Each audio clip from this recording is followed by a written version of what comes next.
Last caller, mga kapatid, for TLC. Hello? Hello po. Sally. Apo. Navaliches, tama? Apo. Saan sa Navaliches? Dito po sa Bagombong. Saan ba na yan? Kasi, Bagombong, malapit po siya sa Novaliches Bayan. Ah, okay. Opo. Saan yan? Hindi nga po masyado kayo. Apo? Opo. Okay po. Nagets po natin ang bawat isa. Sally! Po. Ang ginagawa sa buhay? Nag-aaral po. Estudyante saan? Po? Saan nag-aaral? Sa STI po. STI? Opo. Nasang branch? Fairview. Fairview. Opo. Saan din yun? Sa Regalado. Sa Regalado. Opo. Oo. Lapit sa Lagro Loob, no? Opo. Doon sa may bumaha. Opo. Kaya umaga baha dyan, di ba? Hindi ko po alam. Pumutok yung tubo ng Maynilad, mga kaibigan, ha? Bumuluwak, lampas tao yung buluwak ng tubig. Kaninang mga bandang 4:00 ng umaga baha doon sa area na yan. Oo, sayang tubig. Gusto kang maglaba eh. Alright, Sally! Po. Ba't napatawag? Hindi po sana ako advice. Advice. Dali, kwentuhan mo ako. Kasi ganito po yun. First year college ako. May crush ako. Hindi ko inaasahan yung high school crush ko. Classmate ko siya. Okay. Sally, may electric fan ba? Opo. Ilayo mo, giniginaw ako. Ay, sorry po. Masakit sa tenga. Ay, sorry. Ayan na po. Alright. Ayun po. Hindi ko po inaasahan. Schoolmate ko pala siya. And then po, ayun, sabi ko sa sarili ko, gusto kong itigil na. Kasi, parang, pinapol pa rin niya ako. Ano po, Annette? Paano? Parang pinapahulog niya ako lalo. Hulog? Yung loob. Okay, ma'am, naligaw po ako, ano? Naligaw ka sa kwentuhan natin. Meron kang crush. Opo. Gaano katagal mo ng crush? Nung high school po kami, 4th year. 4th year? Opo. Crush mo na? Opo. Okay. Opo. So, tapos, paano mo nasabi na pinapahulog niya yung loob niya sa'yo? May ginagawa ba siya? Hindi na. Opo, parang kasi yung story niya sa girlfriend niya, parang ginagawa niya rin po sa akin. Alam ba niya na crush mo siya? Hindi po. Hindi. So, nag-feeling ka, ganon? Hindi naman. Pero kasi, may nagsabi na gano'n daw. Pero sabi ko, ayoko maniwala. Gusto ko siya yung magsabi sa akin. Ganon. May girlfriend siya? Opo. Girlfriend po niya, best friend ko na rin po. Ay, nako. Yan na tayo, ha? Ayun po. Tapos, ngayon, ang problema ko naman, ngayong second year ako, nagkaroon ako ng isang kaibigan na lalaki. Tapos, crush mo din? Ay, konti pa lang kasi. Konti pa lang. Damihan mo kasi.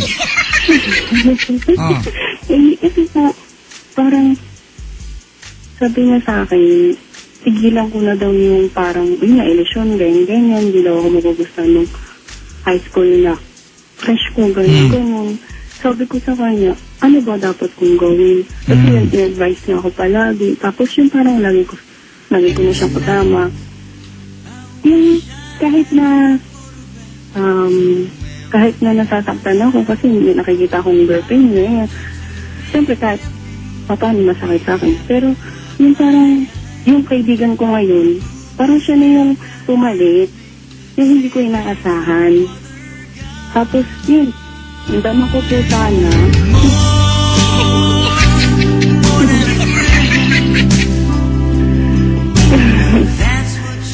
So ilan na crush mo ngayon? 2 na? Opo. Naku, dami na. Sino pa pangatlo? Wala na po. Wala na. Hanap ka pa? Huwag na po. Ayun po, tanong ko po sana kung kung yung feelings ko po ba dun sa bago, dapat ko po bang aminin sa kanya? Kasi parang close na close po kami. Malamang hindi mo na kailangang aminin niya. Malamang alam na niya. Mararamdaman niya, oo, mararamdaman niya yan. Eh, bakit parang hindi naman? Talagang Sally, ganito. Unang-una, crush mo yan, tama? Opo. Para kasi sa akin, wala namang significance kung aminin mo sa taong crush mo siya o hindi. Di ba crush kasi yan? Paghanga yan. Walang bearing minsan ng crush.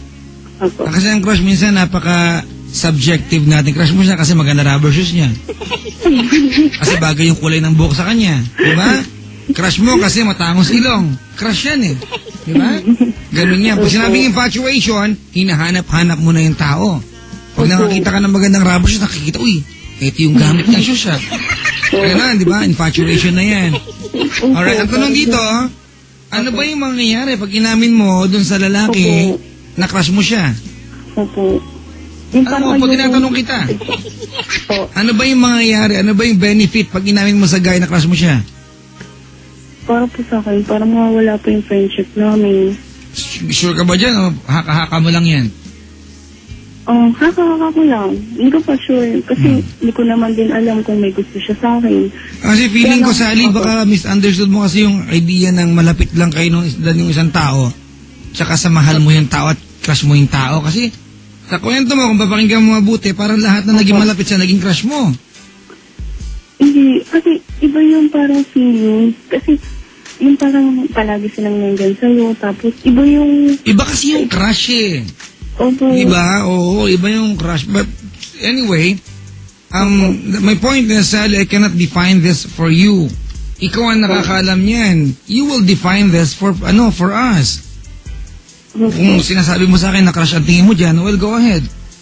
Kung tinatanong mo ako kung dapat bang ipagtapat sa kanyang crush mo siya, ano yung point? Eh, crush mo lang naman. Hindi po. Parang, more than, parang, hindi namin samalandi kasi parang minsan nag-iisip na kung sakaling magiging kami, parang may gusto siya sa akin, gano'n. Ay, Jesus ko. Crush mo lang, gusto mo na maging kayo. Chisera ka. Kasi yun yung parang pinapaiwatag niya sa akin. Opo, so parang sa mga pinapakita niya sa'yo, parang gusto ka din niya. Opo, yung gusto sa bago. Eh, bakit ka aamin? Bakit di mo siya antayin? Kasi po, gusto ko po yung siya nga po. Kaya nga po, ayoko po muna magsalita kasi baka mamaya, kainin ko lang lahat yun. Parang ang sakit-sakit naman po. Kasi babae po ako.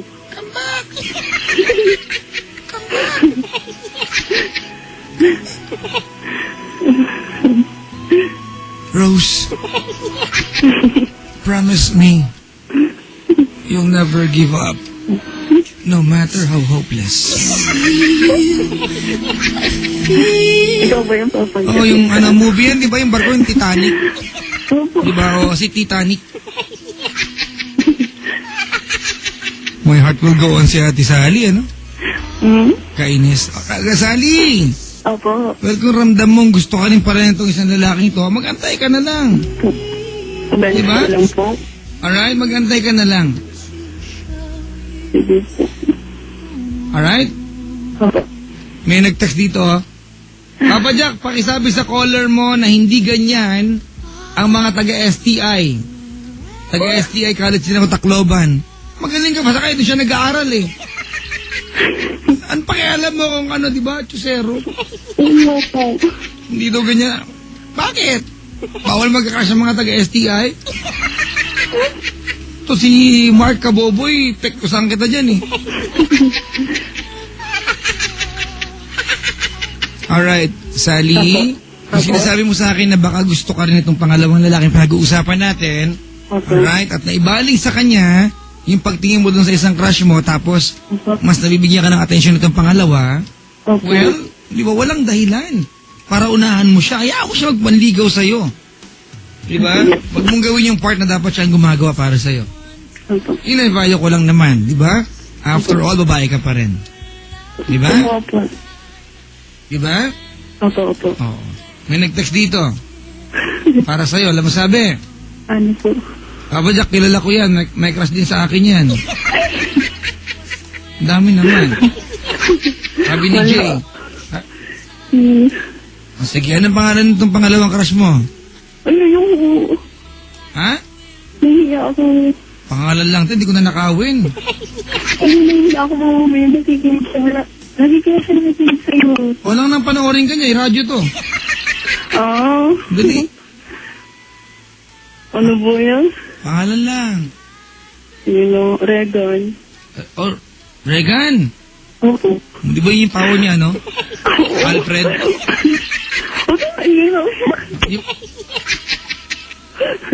Sali, naka-wireless ka ba? Opo. Ay, hindi. Yung cellphone. Cellphone? Opo. Na parang? Hindi na cellphone. Yung cellphone na parang landline. Opo. Na parang typewriter din minsan. Gulo. Sige, dali. Anong gusto sabihin kay Regan? Ayun, Regan. Sana, kahit hindi naman ako sa nagmamadali. Sana maramdaman mo rin paano ka kahalaga sa akin. Kasi minsan, mga time na binibigyan mo ang panon, parang sabi mo sa akin, sinasabi mo na gusto mo, pero sa biro, siyempre masakit sa akin. Sana, maging seryoso ka na. Tapos, sana, wag mo bago yung friendship natin. Kung sakasakali mang kahit na alam mo na gusto kita. Sana wag magbago yung friendship natin. Pero yun yung mamimiss ko. Sobra-sobra. Yun lang po. May nagre-reklamo. Papa Jack, hindi po si Eugene yun. Si Alfred yun. Alfred ba yun? Regan?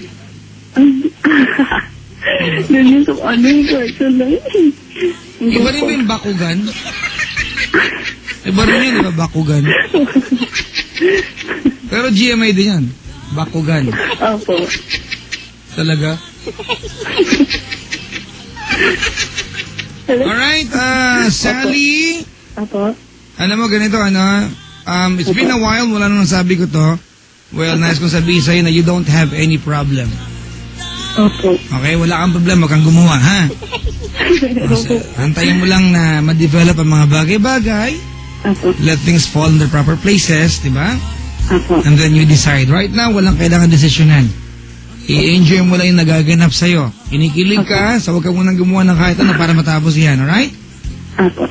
Bibihira sa atin ang kinikilig, ha? Minsan, sa ligawan lang nagaganap yan. Pag sinagot na, wala nang kilig. Bakit? Kinikilabatutan ng iba dyan. Okay? Opo. Salamat sa pagtawag. Salamat din po. Maraming salamat si Sally, mga kaibigan ng Navaliches. Oy, mga kaibigan, ha?